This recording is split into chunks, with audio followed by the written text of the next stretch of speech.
Espanha, 1656. Em um grande cômodo, em que, à distância, se vê alguns quadros pendurados e uma porta aberta, 11 pessoas são capturadas em meio às suas atividades habituais. Esse instante, aparentemente banal, do cotidiano da Real Casar de Madrid, que na época era residência da família real espanhola, converteu-se justamente por sua aparente simplicidade em um dos quadros mais conhecidos das artes plásticas ocidentais. Ao longo dos 4 séculos que nos separam da sua conclusão, a tela de Diego Velázquez nunca deixou de nos fascinar, e até hoje inspira diversos trabalhos de crítica, de análise, de ensaio, ou até mesmo apenas de louvor à sua técnica. Esse vídeo, inclusive, é um desses trabalhos. As Meninas, de Velázquez, já foi chamado por críticos de teologia da pintura, de demonstração sobre o que uma pintura pode alcançar, e até a verdadeira filosofia da arte.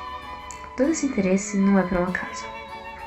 Multidimensional por natureza, a tela nos permite vislumbrar os costumes, as relações de poder, os ídolos, os símbolos, os truques e também os vícios de uma época. Esse pequeno jarro de argila, por exemplo, que é oferecido à infanta Margarida Teresa por uma dama de companhia, é um exemplar do que se chamava de búcaro. E essa é uma breve história sobre como ele foi parar aí.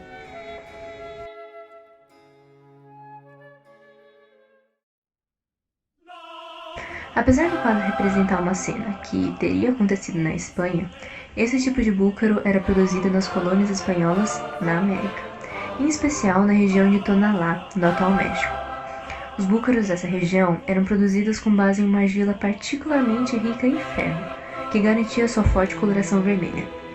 Outra característica importante dessa argila era a finura de seus grãos, que facilitava o estranho hábito de que vamos tratar mais adiante.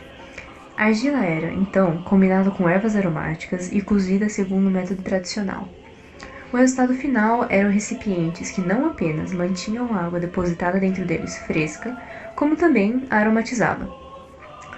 O modo como esses objetos eram produzidos data de séculos antes da invasão espanhola e é uma das muitas heranças da civilização olmeca, que serviu como matriz cultural para grande parte das sociedades mesoamericanas no período pré-colonial. Apesar de produzidos para armazenar e aromatizar líquidos, os búcaros adquiriram usos e significações completamente diferentes em terras metropolitanas.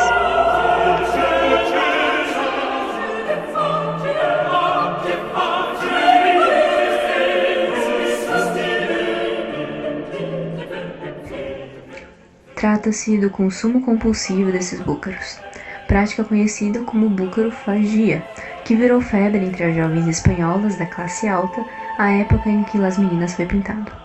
Não é absurdo especular, aliás, que a própria infanta sofria desse vício. Mas afinal, por que esse costume tão estranho ganhou tanta popularidade? E como o costume era estimulado?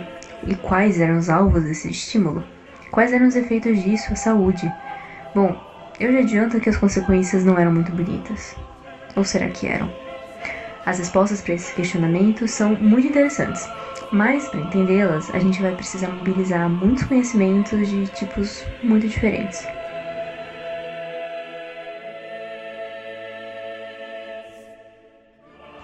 Bom, mas antes de qualquer coisa, a gente precisa confirmar se esse costume realmente existiu.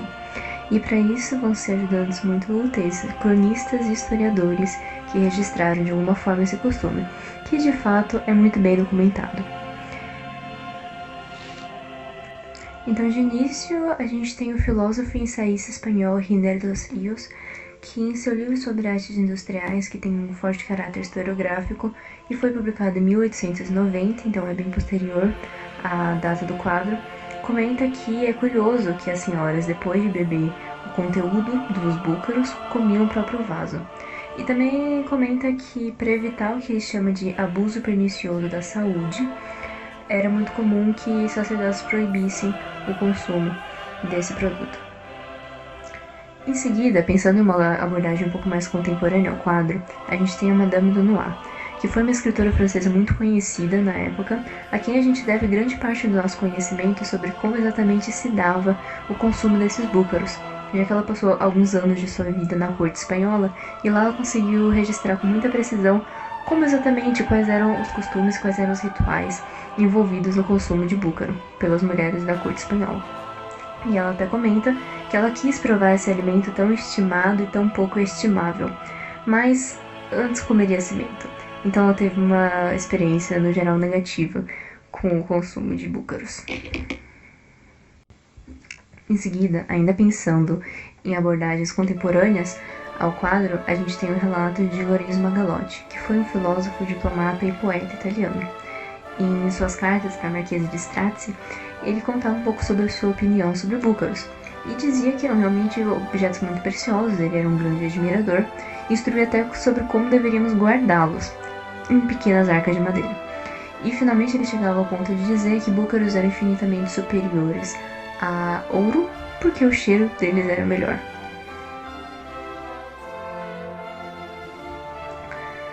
Finalmente, muito mais próxima de nós do que de Velázquez e da Infanta Margarida, nós temos Alice Frothingham, que foi uma grande estudiosa das cerâmicas, que nos introduz inclusive outra modalidade de búcaros. Ela diz, por exemplo, que poderiam adquirir o formato de insetos e animais e rosários e pequenas vasilhas. E dizia também que eram tão fragrantes que as damas os comiam em pedaços. Bom, mas você deve imaginar que o consumo de argila cozida não deve ser de todo positivo para o corpo. E, de fato, era exatamente a essa mesma conclusão que quem comia búcaro chegava. Então, com a popularização da bucarofagia, os sintomas decorrentes acabaram se inserindo entre as preocupações dos médicos na época.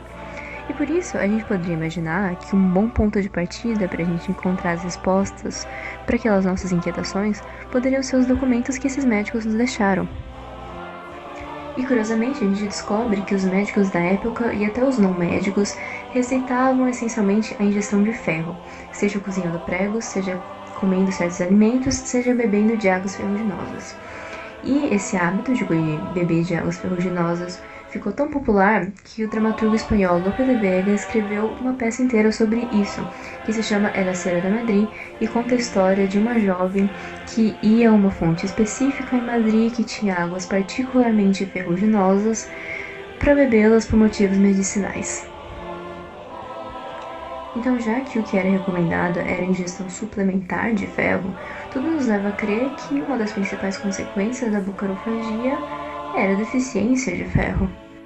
Mas se as argilas de que eram feitas os búcaros eram tão ricas em ferro, inclusive eram por isso que eram tão vermelhos, pareceria natural entender que o seu consumo aumentaria a concentração de ferro no organismo. Mas o que acontecia era exatamente o oposto. Então, como e por que essa ingestão causava deficiência de ferro? Esse aparente paradoxo pode ser solucionado quando se faz a diferenciação entre o ferro biodisponível e aquele que não é absorvido pelo organismo. Para se diferenciar essas duas classificações de relevância biológica, é interessante abordar brevemente que algumas moléculas e átomos podem apresentar carga elétrica ou podem também ser eletricamente neutros. Em geral, os compostos químicos tendem a assumir cargas mais estáveis, o que claramente vai depender de caso a caso. O sal de cozinha, por exemplo, é o cloreto de sódio e é composto por sódio, que possui uma carga 1 positiva, e cloreto, que possui uma carga 1 negativa. E é por isso que o cloreto de sódio, então, possui uma carga neutra. Porém, algumas substâncias podem apresentar mais de um tipo de carga elétrica a depender das condições do meio. O ferro, por exemplo, se encontra nesse grupo.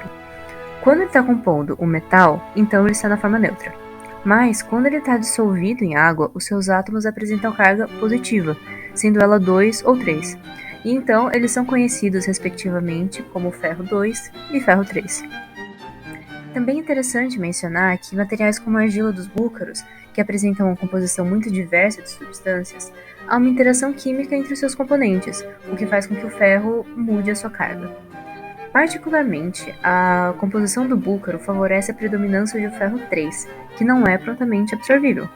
Logo, pode-se entender que, apesar de ser rico em ferro, o búcaro não é uma fonte de ferro biodisponível. O ferro biodisponível é quase que exclusivamente obtido na alimentação, por meio do consumo de outros seres vivos, animais e vegetais, que contenham ferro. Mas afinal, por que o ferro é tão importante para nós e por que a sua deficiência é tão grave?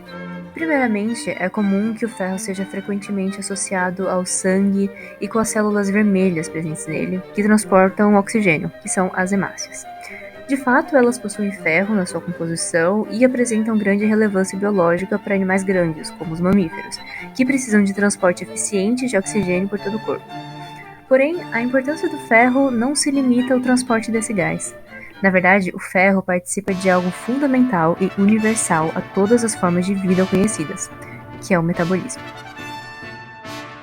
Essencialmente, o metabolismo é um nome para o conjunto de reações químicas que ocorrem no interior de cada célula. São reações muito específicas e também muito reguladas, sem as quais simplesmente não existe vida. Isso porque existe no universo uma certa tendência espontânea à degradação e à dispersão de matéria. Nesse cenário, para a célula se manter inteira e funcionando, ela precisa estar sempre se reconstruindo por meio dessas reações. Porém, para muitas dessas transformações bioquímicas, principalmente para aquelas de construção, como que ocorre no crescimento das células, há a necessidade de energia, e essa vem da alimentação.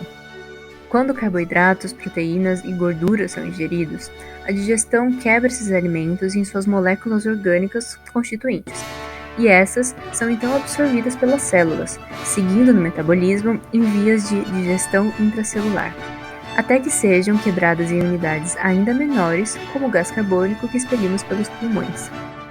No processo, há a extração de energia na forma de elétrons, que são pequenas partículas com carga 1 negativa. A energia extraída é apenas aproveitada pelo organismo quando esses elétrons são transportados dentro da célula, ao longo da cadeia respiratória, que é basicamente o centro da respiração celular. Ou seja, a gente precisa de cargas elétricas em movimento para o uso da energia dos alimentos. O que acontece é que moléculas orgânicas não são boas transportadoras de elétrons. O ferro, por outro lado, é bem versátil nesse papel, porque, como a gente disse, ele é capaz de mudar a carga a depender das interações com outras substâncias. Diante dessa questão e sabendo-se que a Terra é um planeta rochoso, muito rico em ferro, os organismos vivos evoluíram de forma a incorporar e aproveitar esse elemento metálico em determinadas biomoléculas, como aquelas da cadeia respiratória, podendo então realizar um transporte eficiente de cargas e também se utilizar o fluxo de elétrons para o aproveitamento da energia. Como curiosidade, o ferro assumiu um papel tão central na vida que até micro-organismos relativamente simples possuem esse elemento metálico no centro do seu metabolismo. Sem ferro, não há vida. Aqui já é possível entender completamente como que a deficiência de ferro, tal como aquela observada no contexto do consumo de búcaros, é tão grave para o organismo. O que acontece é que na deficiência do ferro, o transporte de cargas na cadeia respiratória acaba sendo inibido, o que prejudica toda a respiração celular e impede que a célula se aproveite da energia dos alimentos. Então, o organismo passa a ter deficiência de energia e o seu metabolismo é prejudicado. É esse o quadro clínico que é observado em pacientes com anemia, explicando-se sintomas como a indisposição e também o cansaço. Além disso, a falta de ferro contribui diretamente na deficiência do transporte de oxigênio dentro do corpo, já que, como a gente mencionou previamente, esse nutriente é essencial para o seu funcionamento. Nota-se também que a deficiência de ferro é ainda mais agravante em corpos que menstruam, porque estes perdem mais ferro durante o ciclo menstrual, e é por isso que, historicamente, mulheres foram sempre mais afetadas por isso do que homens. Essa coleção de sintomas devido à falta de ferro são agrupados no que conhecemos como anemia, um termo bem amplo com uma história muito complexa. A anemia foi uma doença que perseguiu a humanidade por toda a sua história. Do século XVI até o primeiro terço do século XX, denominava-se anemia de cloroses, que é um nome derivado do grego chloros, que significa verde, devido ao tom que a doença causava na pele dos pacientes. Sua prevalência em mulheres garantiu à doença diversos vieses machistas, com médicos prescrevendo o casamento, a copulação e a gravidez como curas, e a sua classificação como uma das doenças histéricas. A causa proposital da anemia pelo consumo de búcaros provavelmente não era entendida como tal. Na verdade, o que se procurava eram seus efeitos colaterais, e após a formação do hábito, deixá-lo poderia ser muito difícil. A ingestão da matéria inorgânica ou alimentos com baixo valor nutricional é conhecida como alotrofagia. No caso do consumo de búcaros, que são feitos de argila, essa desordem alimentar é chamada de geofagia e tem efeitos diretos na absorção do ferro em nossos intestinos, conforme clarificado previamente. Em casos mais extremos, essa falta se desenvolve em anemia hipocrômica, que traz consigo os diversos sintomas, alguns dos quais eram até procurados pela aristocracia espanhola.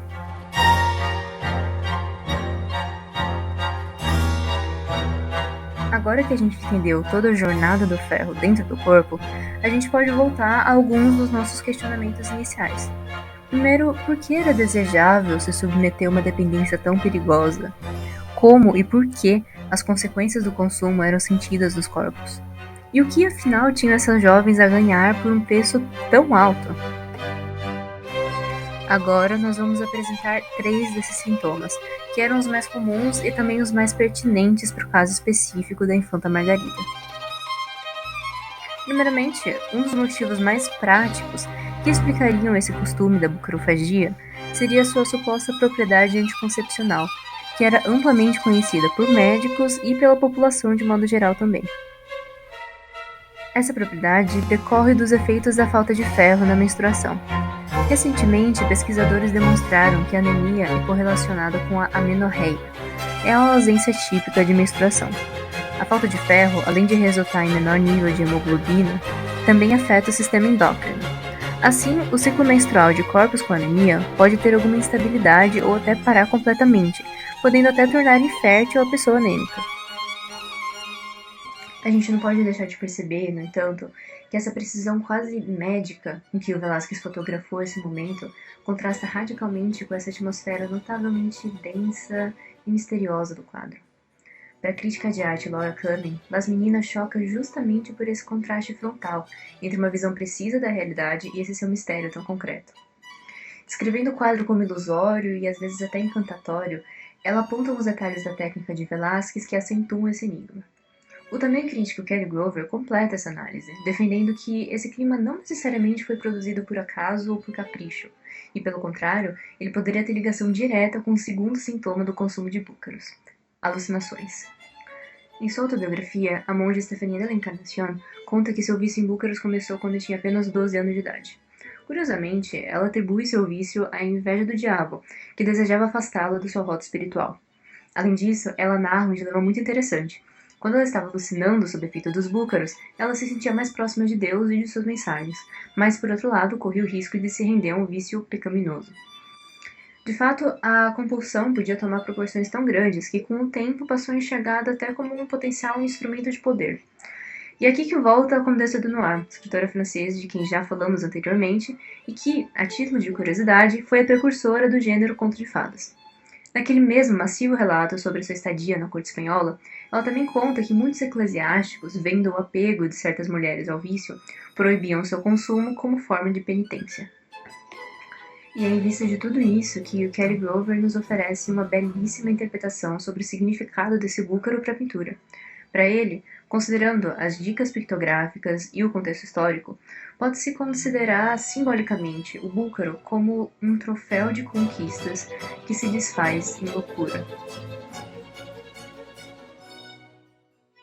Tá, mas se até nos dias de hoje pessoas com distorções na percepção da realidade ainda são estigmatizadas, pode-se imaginar que no século XVII a situação era ainda pior para jovens que alucinavam por conta da bucarofagia, né? Bom, mais ou menos.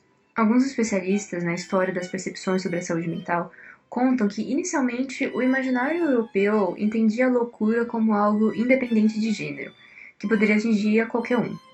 O século XVII, no entanto, teria marcado o início de um grande desbalanceamento nas percepções da loucura, que a partir de então teria passado a ser entendida e representada como uma condição muito mais feminina do que masculina.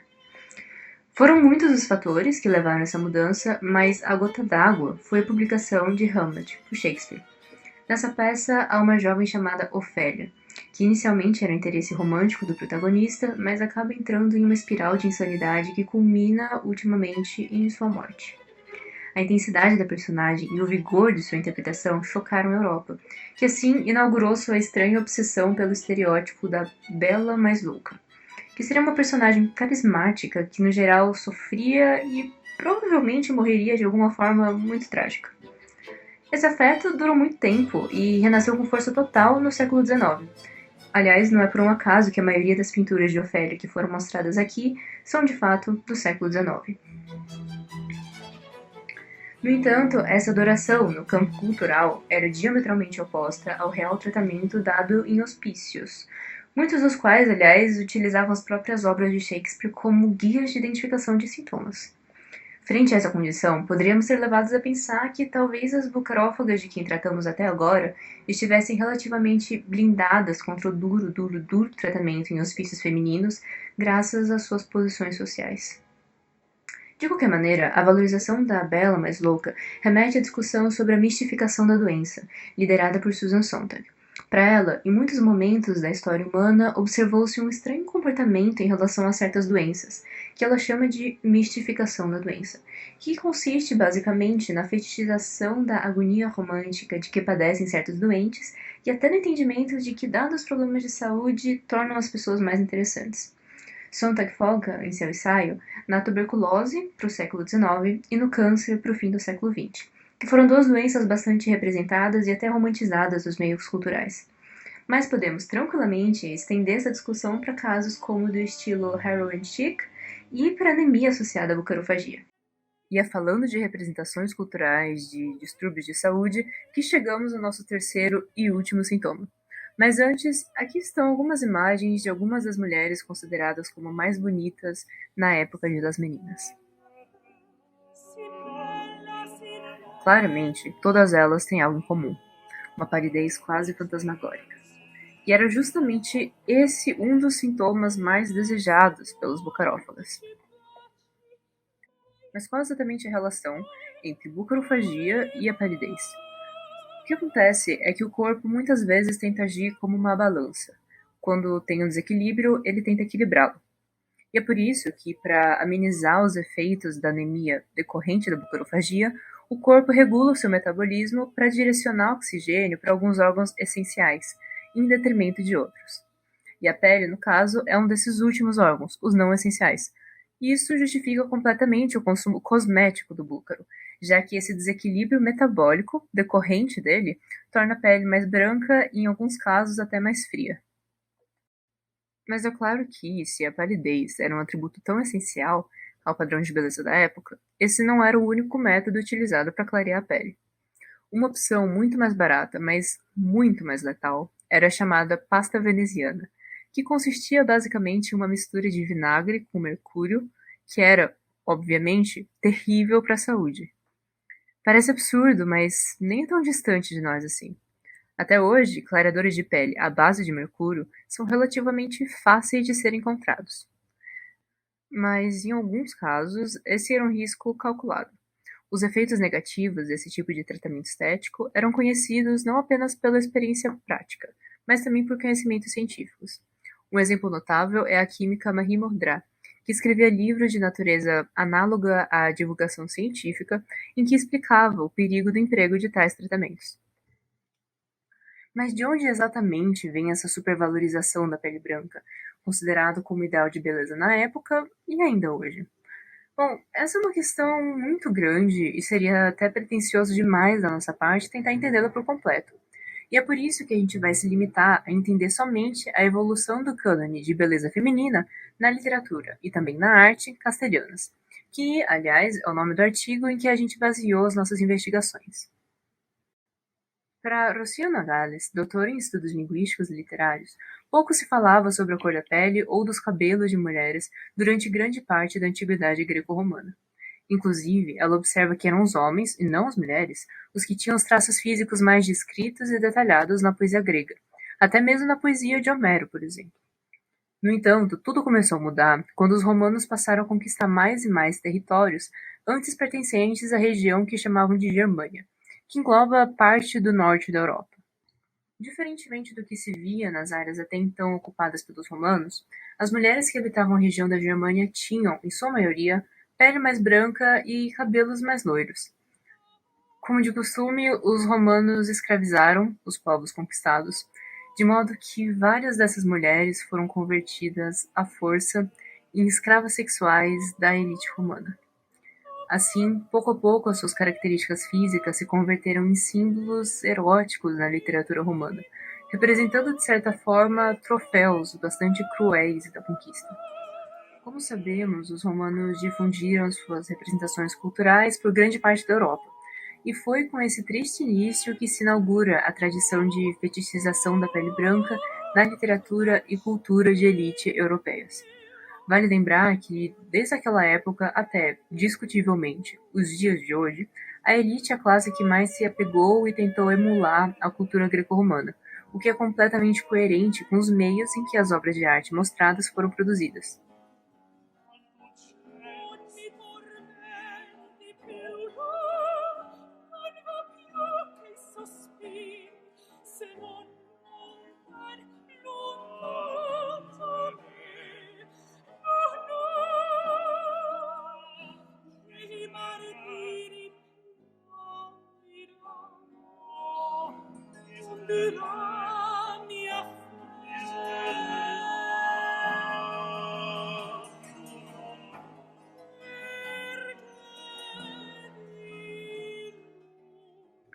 Para a cientista política e historiadora da arte, Sofia Hernandes, todos esses pontos relacionados à palidez, ao adoecimento e, sobretudo, à sua romantização, constituem, na verdade, uma constelação muito bem organizada.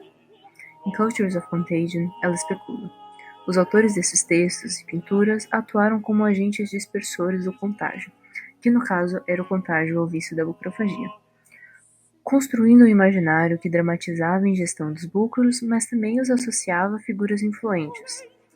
Imagens, sejam elas literárias ou pictóricas, cumprem a função de transmitir um comportamento mimeticamente, especialmente quando retratam modelos com os quais a audiência pode se identificar.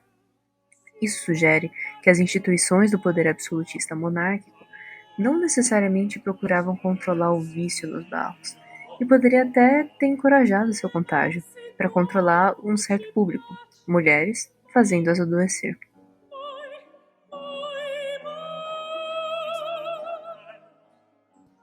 Bom, a história dos búcaros e do seu consumo acabou se demonstrando muito mais profunda do que aparentava inicialmente, né? O que começa como um simples detalhe, facilmente esquecível em um quadro antigo, acaba por ser um vislumbre nas diversas faces daquela sociedade. Para além disso, a análise biológica e química desse hábito nos permitem dar uma espiada nos mecanismos pelos quais o corpo reagia e os motivos que garantiam os efeitos da anemia. Vemos também que a anemia induzida pela bucarofagia foi muito mais do que um simples mal físico. Devido às suas especificidades, os seus sintomas puderam ser tornados em uma ferramenta de controle e opressão de mulheres. Toda essa história que contamos aconteceu há mais de 300 anos, mas é impossível não notar as permanências desse passado no nosso presente. Em primeiro lugar, mudam-se sempre as aparências, mas até hoje nunca deixamos de produzir e alimentar padrões e tratamentos estéticos igualmente perigosos. Além disso, o controle da natalidade ainda cai sob a responsabilidade das mulheres de forma assimétrica. Quando se trata dos fármacos, por exemplo, não se direcionam anticoncepcionais voltados aos homens, enquanto as mulheres são encaminhadas a diversos métodos contraceptivos, às vezes sem nem saber por completo seus efeitos colaterais. Tudo isso porque ainda não deixamos de entender que é sobre a sexualidade feminina e não masculina que deve recair o controle. Assim, podemos finalmente pintar um quadro muito mais complexo, muito mais completo e muito mais amplo, que nos permite acessar todo o universo desse momento histórico.